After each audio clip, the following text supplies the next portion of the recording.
El que veiem ací és la interfície del correu de Gmail. És un correu, la veritat, que destaca sobretot per un motiu, i és que té 10 gigas de capacitat de moment, i diuen que va augmentant a poc a poc. A mi, en realitat, a més d'això, que evidentment supera per moltíssim, moltíssim la capacitat que té un correu com el de la Universitat d'Alacant, m'agrada en particular, primera, perquè és un webmail que funciona molt bé, a diferència del de la Universitat d'Alacant, torno a insistir, més de la capacitat, el funcionament del webmail. I m'interessa la capacitat que té de filtratge de missatges. Permet etiquetar els missatges segons d'on vinguen, posar-los una etiqueta. Este és de la feina de la universitat, este és del grup d'alumnes, per tant el desvie a una carpeta i me l'emmagatzema. Igual que un gestor com el Thunderbird o com l'Outlook, que també fa el mateix, però este ho fa en web. A més d'això, hi ha una altra possibilitat, que és disposar de diverses safates d'entrada. Ací veieu que és una sola safata d'entrada, doncs tenim una possibilitat que és disposar de diverses safates d'entrada dins de la mateixa pantalla, amb la qual cosa podem gestionar, doncs, per exemple, un compte professional i un compte docent, o un compte de gestió i un compte docent, o un compte personal, un de professional, és a dir, les combinacions són moltes. Com fem tot això? Doncs és relativament senzill. La primera cosa que farem és crear els contactes de les persones amb qui mantindrem més sovint un contacte. Això es pot traslladar, el que té de bo és que es pot traslladar des d'ací. Si tenim un telèfon d'estos que tenen Android, doncs ho podem compartir, les adreces de correu, els telèfons, etc. De moment imaginem que ho fem des de zero en el nostre ordinador. Com ho fem? Doncs anem a Gmail, ací a l'esquerra veieu que indica Gmail, contactes i tasques. Seleccionem en contactes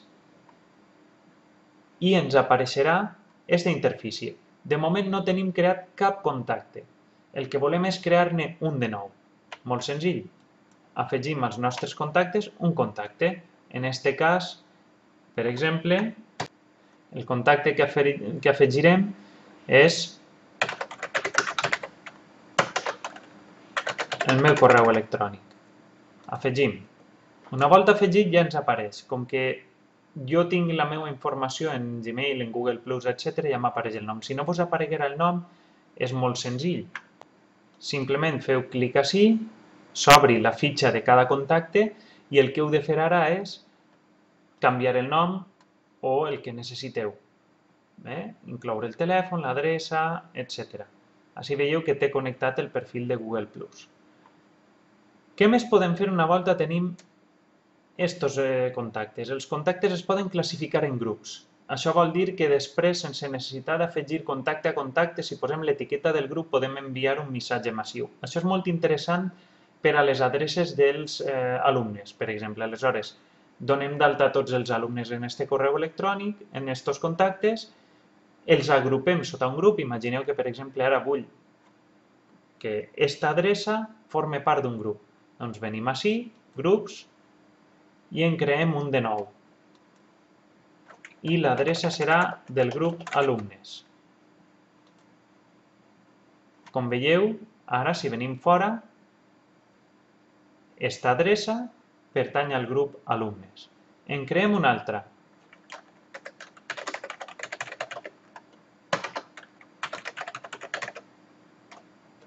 Afegim l'adreça, i en tenim una altra, i el mateix, també el volem incorporar dins del grup d'alumnes.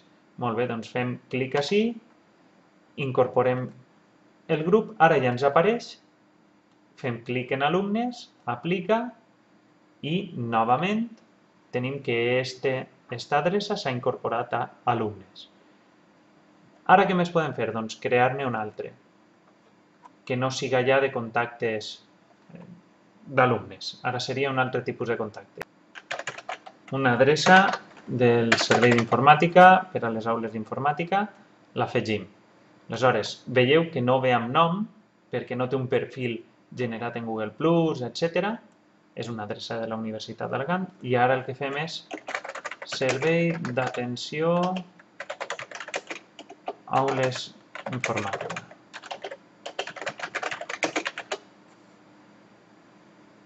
I ja simplement venim cap arrere tenim que Servei d'Atenció a Aules Informàtica no pertany al grup d'alumnes. Això ens facilitarà després que quan volem crear des de Gmail